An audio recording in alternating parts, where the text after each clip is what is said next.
আল্লাহ পাক একমাত্র সত্তা যিনি আমাদেরকে প্রকৃত অর্থে ভালোবাসেন।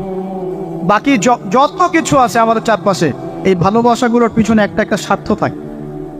কথা বুঝতে পারছেন? মনে সন্তানকে অনেক ভালোবাসেন, বুঝলাম, পিতামাতা, কিন্তু এই সন্তান যদি আপনার মনের মতো করে না চলে, একসময় কিন্তু আপনিও সন্তানের উপর রুষ্ট হবেন না?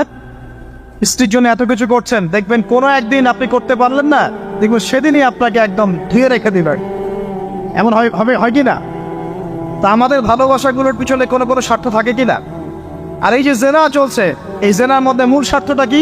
যৌনতা। মূল স্বার্থ কি? ছেলেও চায় মেয়েকে ভোগ করতে, মেয়েও চায় ছেলেকে ভোগ, এবং বলে না না এটা পবিত্র ভালোবাসা, আমরা বিয়ে করার জন্যই জেনা করেছি না, তাই না? বলে না আমরা তো বিয়ে করবো, সমস্যা কি? ফ্রি মিক্সিং করলে কি সমস্যা? তাহলে বিয়ে যদি করবা তাহলে মেলামেশা বিয়ের পরেই করো, ব্যাস, নিঃস্বার্থ প্রমাণ হবে।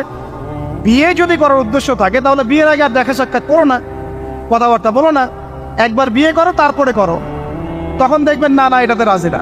তার মানে স্বার্থ এখানে আছে। তারা নিঃস্বার্থভাবে কে আমাদেরকে ভালোবাসে। অতএব প্রিয় ভাইয়েরা এবং বোনেরা যারা শুনছেন লেকচার, নিঃস্বার্থভাবে যে সত্তা আমাদেরকে ভালোবাসেন, সেই সত্তাকে ভালোবাসতে শিখুন। আল্লাহ পাক তৌফিক দান।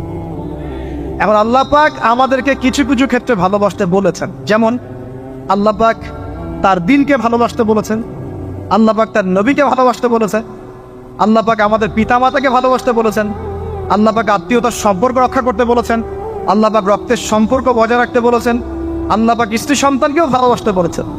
আল্লাহ পাক কিন্তু তার রাস্তায় জানমাল ব্যয় করে আল্লাহর পথে দাওয়াত এবং জিহাদ করতে বলেছেন।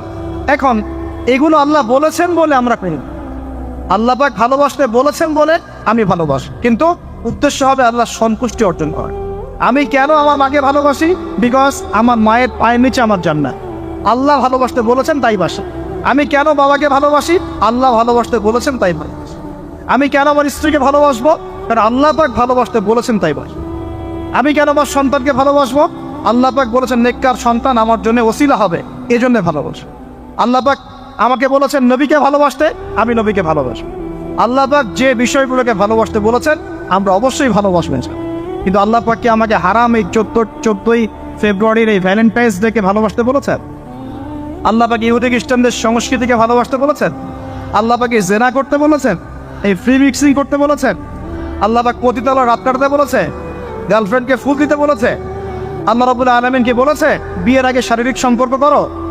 আল্লাহ পাক বলেছে যে আজকে সকালে সম্পর্ক করো, কালকে ব্রেকআপ, তারপর আরেকটা মেয়ের সাথে, তারপর আরেকটা ছেলের সাথে? আল্লাহ পাক ফোনে এসব প্রেম করতে বলেছে? আল্লাহ পাক এগুলো হারাম করেছেন, বাস আমি করবো না, সিম্পল। নিজের প্রবৃত্তি অনেক কিছু চাইবে, নিজের প্রবৃত্তিকে আল্লাহর সামনে আত্মসমর্পণ করার নাম হচ্ছে ইসলাম। মন যা চায় তা করা যাবে না। কেন? কারণ আমি কারাগারের জীবনে বসে আছি। কারাগারের মধ্যে মন যা চায় তাই করা যাবে।